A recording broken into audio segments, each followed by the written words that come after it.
Hi, I'm cooking Appa. Here I'm going to make a special Chinese New Year special edition video. First and foremost, I would like to introduce myself. I am not a chef. I'm not a professional chef.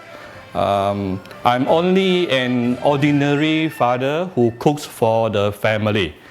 And I don't write recipes. Many people asking recipes from me, but I don't really write recipes because why? The whole purpose for me to have a Cooking Appa channel is to give people ideas what to cook tonight. You see, as someone who cooks for the family almost every day, I know for most of us, the biggest problem is actually, I don't know what do I cook tonight. So I'm here so actually just to give you ideas, yeah, to inspire you, yeah, on ideas on what to cook tonight. It's as simple as that. So you can just view my cooking ideas and you improvise on it. You use your own way. Feel free to use your own way to do it by all means. Just to give you an idea, that's all. All right, because I'm not qualified to teach people cooking yet. All right. Now, many people, one of the most popular question that people are asking me every day is, Appa, what kind of wok are you using? Your wok looks very shiny. Where can I buy your wok, and why is it you want to buy and use this particular wok? Let me slowly spend a few minutes to go through with you what are the kitchen utensils I'm actually using. Well, this is actually the most common one that you are seeing me Appa using recently. It's actually from Thermos, 28 inches. Appa only has a very small family, 3 adults in the family and 1 baby. So it took me quite a long time to look for this wok. Why? Because Appa is actually using electric stove. Now, the limitation of using an electric stove is it's very difficult for us to get a suitable wok. Why? Because when it comes to wok, you always want to have a very good depth. You can actually see from the side here, this particular wok has a very good depth. You can find many others which is much larger, but it's very shallow. Okay, especially for Chinese cooking, a good depth is very important, especially when you want to do some stir fry or deep frying.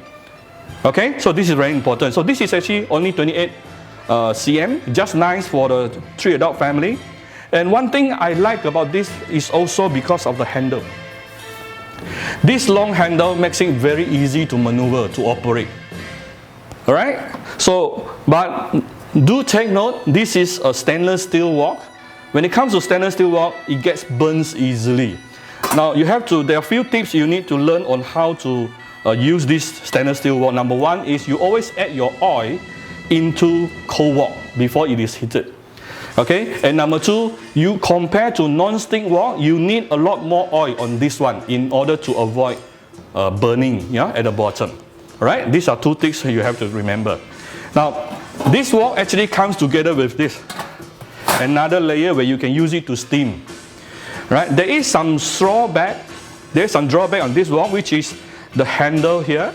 As you can see, it is not very user-friendly, very difficult to hold, especially when it is hot. This is why you actually see me adding few rubber band here to increase the grip. Okay, if not, it's actually quite dangerous. If you buy this wok, do something with the handle to make it easier to grip. Okay? And this is very cheap because this is only 3 layers of stainless steel. I bought it for 300 plus. And recently, one of my followers actually told me she managed to get it from Thermos Malaysia at 244. That's a 30% discount. Definitely worth buying. Okay? This is sometime when I want to deep fry some onions or garlics, yeah? Some more shallow wok. And this is one of my favorite kitchen utensils, an air fryer. Now, Philips is actually the first brand who first invented an air fryer. But the way it was designed by Philips, you can't really see what's happening inside. Everything is enclosed.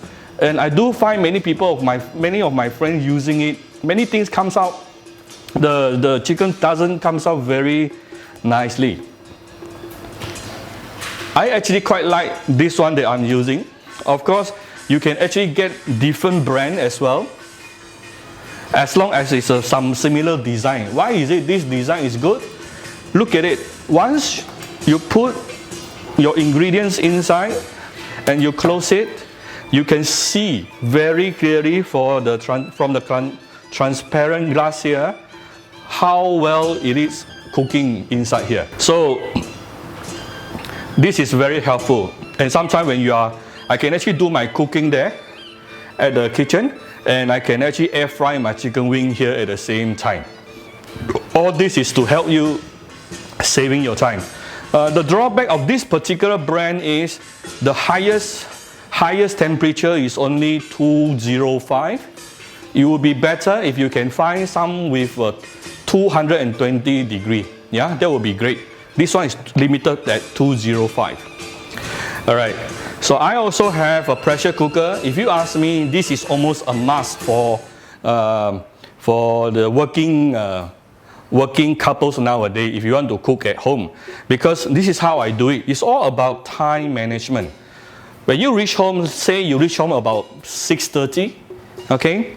So very quickly you chop out your ingredients and you throw it into the pressure cooker.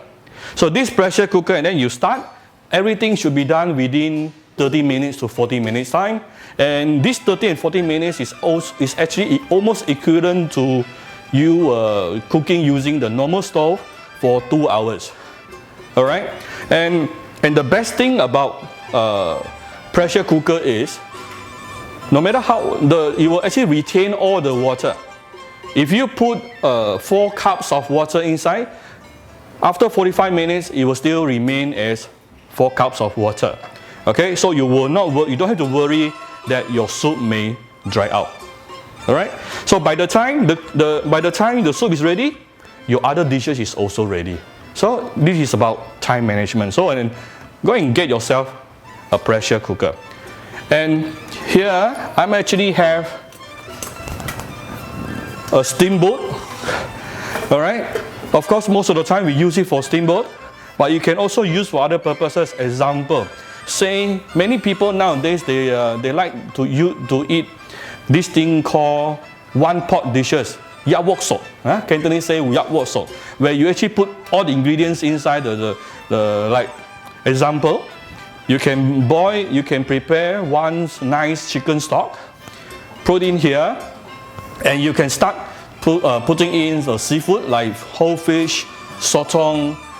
You can put squid, you can put the prawns, you can put mushrooms, yeah, and some veggie inside, and cook it, and then you can add in a bit of either tomato or green onions.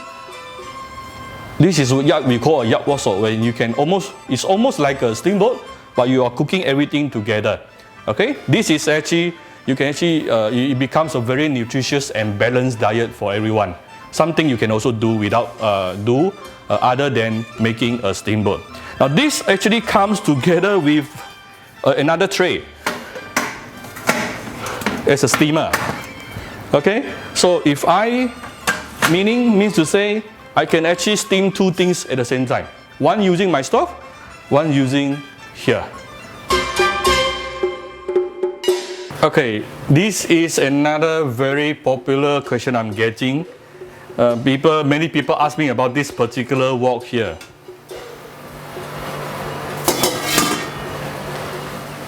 I'm not sure if you can see.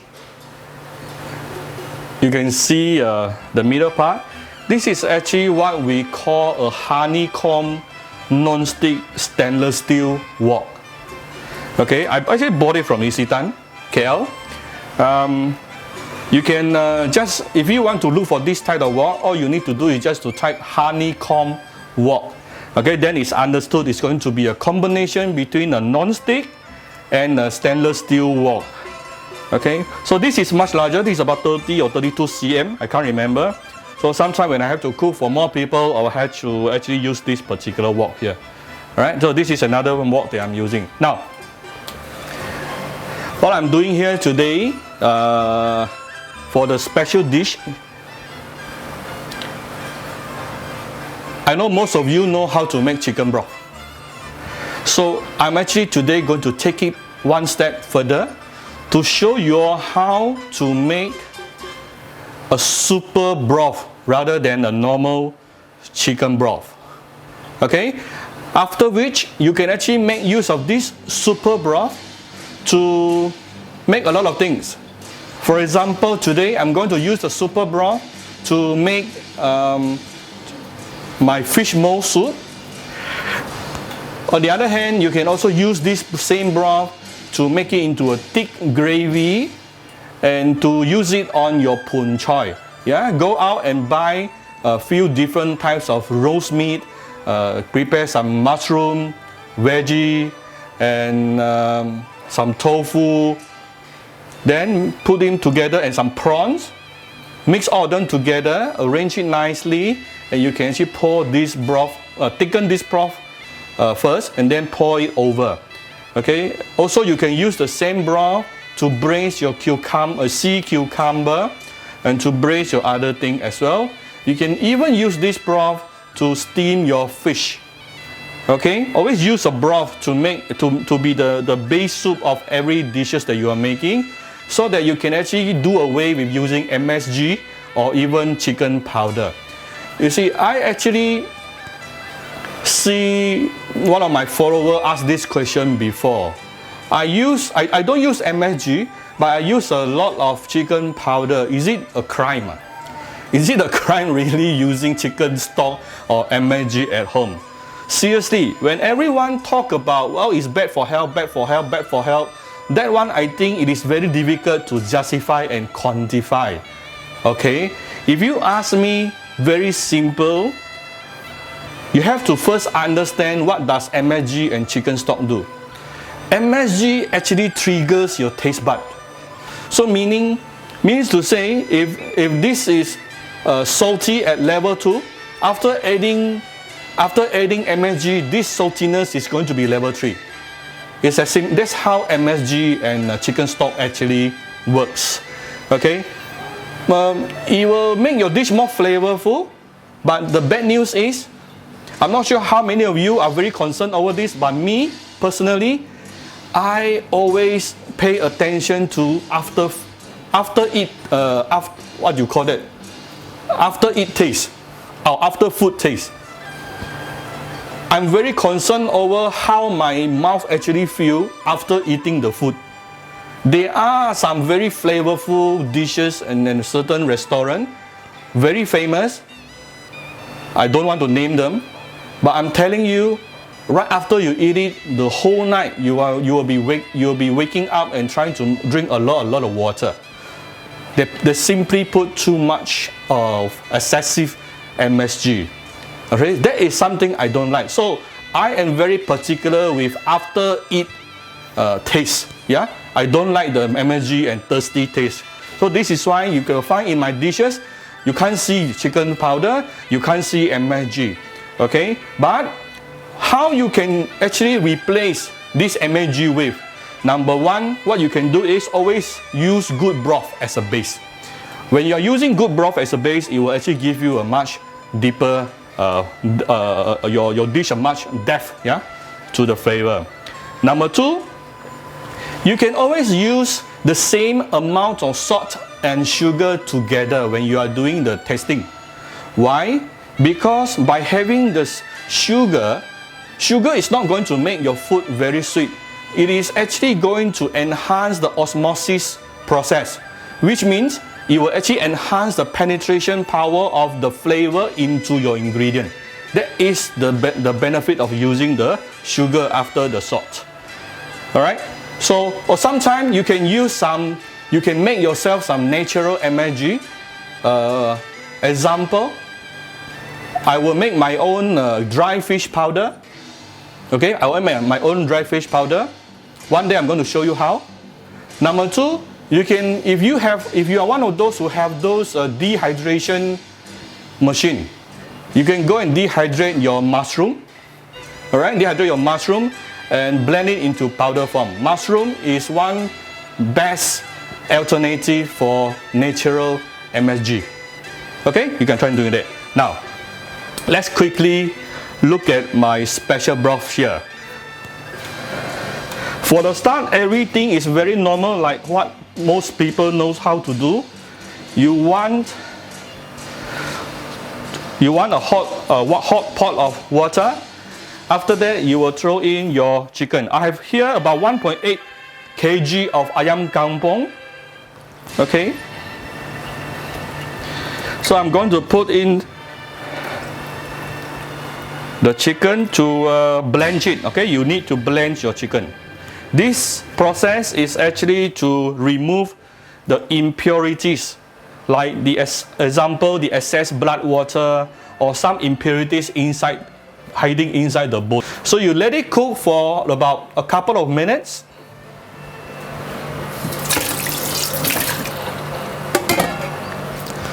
After which we will actually remove it, okay, from the hot water and wash it with running water. Okay, now it's about a couple of minutes boiling. Let's see how is it. Did I mention this is ayam kampung just now? You can see the yellow skins, okay? So now you can actually start seeing the impurities coming out, okay? This is the kind of effect I want. I'm going to remove this, okay? And put it under running water to wash it before we really put it inside the soup, okay? Okay, very quickly I'm going to wash it under running water.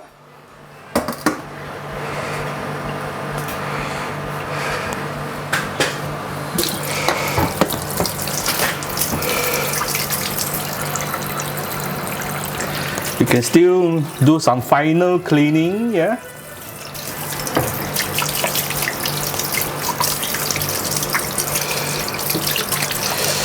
Okay, you want to wash away the impurities so that later your soup will be very clear. The only thing you can see floating on the soup will be the chicken oil, okay, which is the source of the natural sweetness of the chicken soups. Right, done. We are going to put this into our soup. Going to remove this.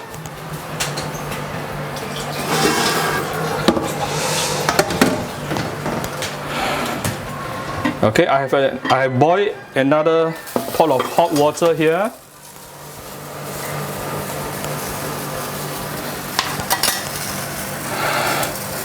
So I'm going to slowly add in my chicken.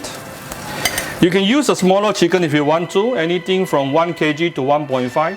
This is about 1.8. You don't want to find something which is very lean. Yeah, get some chicken with some fat. Because why? Oops. Because why? In the end of the day, do you know why is it your chicken soup is sweet? It is not from the flesh. It is not from the bone. It is actually from the chicken oil. Okay? Okay, we are going to let it boil. Let it boil again. And once it is boiled, once this soup is boiled, we are going to cover it with a lid and you turn it into the small fryer. If you are using the normal gas stove at home, usually there's about 2 to 3 layers of fire, right? Use a smaller one, which is the smaller fire, okay? The smallest fire and then let it simmer for minimum 2 hours. How do you know it is ready? You will know it's ready when you find your meat is almost melting. They're so soft and it's almost melting. That is the kind of consistency and that is the sign of telling you your chicken stock first stage is ready. And after that, I'm going to show you how we proceed to stage 2. Okay? We'll come back shortly.